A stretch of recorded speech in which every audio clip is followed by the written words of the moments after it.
Je suis fan et lecteur de Stephen King depuis toujours. C'était un honneur de pouvoir chroniquer son nouveau bouquin juste quelques jours après sa sortie. Un grand merci à Albin Michel. Merci de m'avoir accordé votre confiance. Et donc, en tant que fan dévoué de Stephen King, j'ai dévoré ce roman en 3 jours. Lorsque vous avez éliminé l'impossible, ce qui reste, si improbable soit-il, est nécessairement la vérité.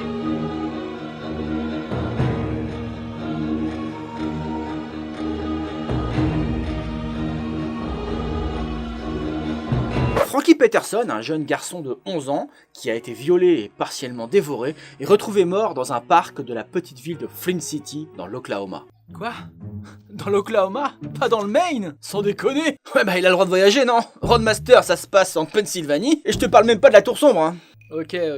Toutes les preuves suggèrent que Terry Maitland, Coach T, l'entraîneur de la petite ligue de baseball, serait le meurtrier. Ses empreintes digitales sont partout sur la scène de crime, et des témoins le placent avec le jeune Peterson quelques instants avant sa mort. Convaincu de la culpabilité de Maitland, l'inspecteur Ralph Anderson organise son arrestation en plein match de baseball devant toute la ville. Le livre commence par une juxtaposition de transcriptions d'interrogatoires de police et de narration qui donne au lecteur l'idée que Coach T est coupable, mais également qu'il n'y a aucun moyen que Coach T soit coupable.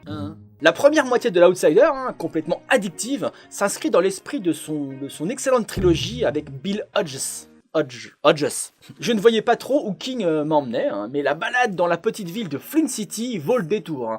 Et d'ailleurs, j'ai toujours apprécié la capacité de Stephen King à intégrer une ville à ses histoires. Quand King sort du mode surnaturel, il est phénoménal. D'ailleurs, parenthèse, si tu aimes le Stephen King sans surnaturel, je t'invite à lire, si c'est pas déjà fait, son magnifique roman Dolores Claiborne. Bref, dans la seconde moitié, on assiste à l'entrée en scène de ce que maîtrise le maître, le paranormal. Alors si tu aimes le paranormal, tu vas prendre ton pied. Dans la seconde partie donc, l'ambiance lorgne vers celle que l'on a ressentie dans ça, lorsque l'on se baladait dans Derry aux côtés du club des ratés. Alors si comme moi tu es lecteur de King, tu connais la formule qui marche. Des événements étranges et horribles qui rassemblent une équipe de braves gars et de filles qui affrontent l'horreur et en sortent victorieux. Dès le début, King m'a attrapé et ne m'a pas lâché pendant toute la durée du livre. L'Outsider est captivant dès la première page et nous rappelle pourquoi Stephen King est un maître du récit. Une fois de plus, il est parvenu à créer un noyau de personnages dont les réactions émotionnelles arrivent à vous briser le cœur.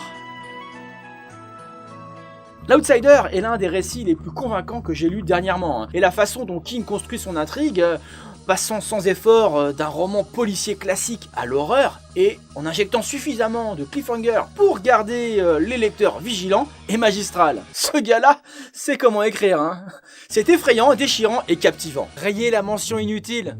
L'Outsider est une curiosité, un bouquin plutôt difficile à classer, mais que vous garderez longtemps en tête après avoir terminé. Comment tu peux le savoir? Tu l'as terminé hier. Lis absolument l'Outsider. Fais-le maintenant. Allez, ciao.